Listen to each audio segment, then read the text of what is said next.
ဒီဆရာတော့မှားနေပြီဗျာဟယ်လိုမင်္ဂလာပါဒီနေ့တော့ online မှာဒီပို့စာလေးတွေ့လို့ပေါ့နော်အဲ့တော့ဒီပို့စာလေးမြင်တော့ဘာတရိယာဟိုမြန်မာစကားလေးပါလေးတရိယာလဲဆိုတော့မမားတော့ရှိနေမသေးတော့စီသမားဆိုတာမရှိဘူးဆိုလို့ပဲဒီပို့စာမှာလည်းမေကုန်းမေးသူရဲ့အမားလေးရှိတယ်ပေါ့နော်ဒီပို့စာလေးကိုကျွန်တော်online မှာတွေ့လို့ဒါလေးကိုရှင်းပြခြင်းလို့ပါအဲ့တော့ဒီမှာပထမဆုံးကျွန်တော်တို့လေးလာကြည့်မယ်ဆိုရင်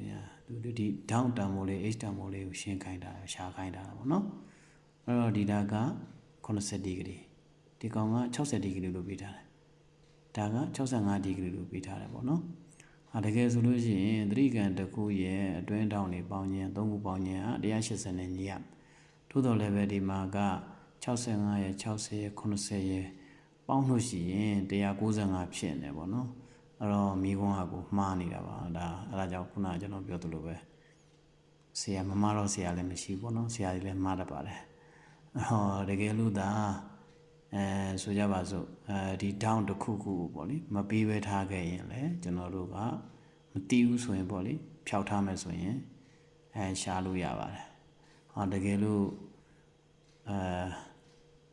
ဒီ60ဝဲဒီ65ကိုမသိဘူး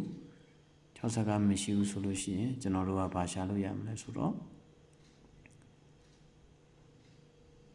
ဒီဒါကမြင်းပြိုင်ဖြစ်တဲ့အတွက်သူ့ကိုဖြတ်သွားတဲ့မြင်းချောင်းတစ်ချောင်းရဲ့ဒီတောင်းနဲ့ဒီတောင်းဟာတူညီတယ်ဗျအဲ့ဒါကြောင့်မလို့ဒါကဒီဘက်ကနေကြည့်မယ်ဆိုရင်ပို့ရှင်နော်60ကနေကြည့်မယ်ဆိုရင် sim 60ဒီဂရီပေါ့နော်60ဒီဂရီဘက်ကကြည့်မယ်ဆိုလို့ရှိရင်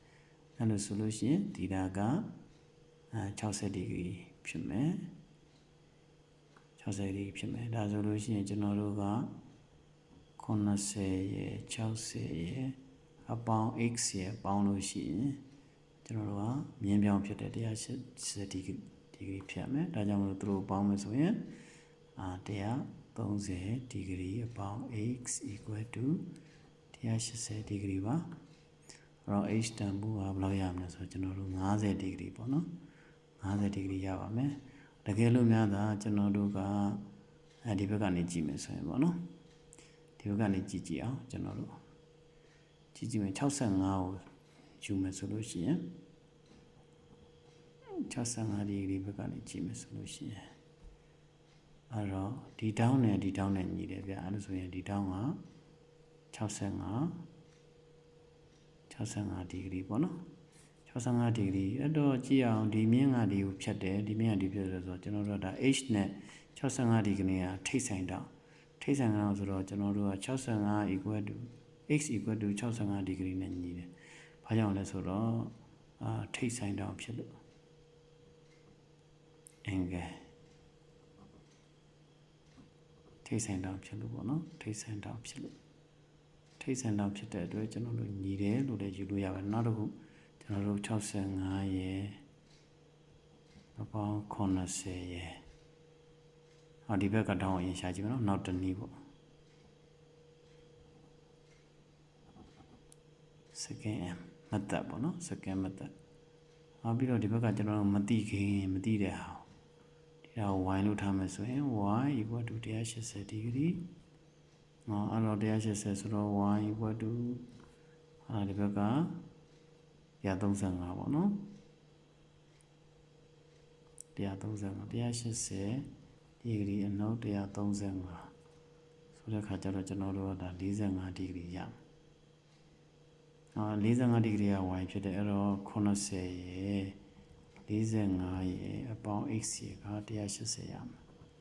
ဆိုတဲ့ခါကျတော့ကျွန်တော်တို့ဘယ်လောက်ရမလဲဆိုတော့65ဒီဂရီပဲရပါအဲ့တော့ x တန်ဖိုးက180အနောက်135ဒီဂရီဖြစ်တဲ့အတွက်ဘယ်လောက်ကျမလဲဆိုတော့ a equal to 65ဒီဂရီဖြစ်ပါမယ်အဲ့တော့ဒီကောင်ကဒီဘက်ကနေ sim 65ဒီဂရီနော်65ဒီဂရီဘက်ကနေကြည့်လို့ရှိရင်ထိတ်ဆိုင်တော့ညီတာရဲ့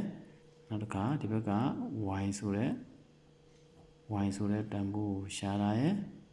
ပြ ပြီးတဲ့အခါကျမှ h တန်မို့ရှာတယ်ဆိုရင်65ဟာဒီနှစ်ခုကကျွန်တော်တို့ကိုက်ညီလို့ရပါတယ်မသက်နှစ်ခုနဲ့ဒီပု္ပ္ပစာလေးကတော့မမတဲ့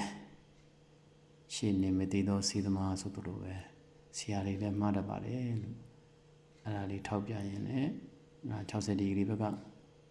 တနည်း65ဒီဂရီဘက်ကတနည်းနဲ့ကျွန်တော်တို့ပြလိုက်တာဖြစ်ပါတယ်ကျေးဇူးတင်ပါတယ်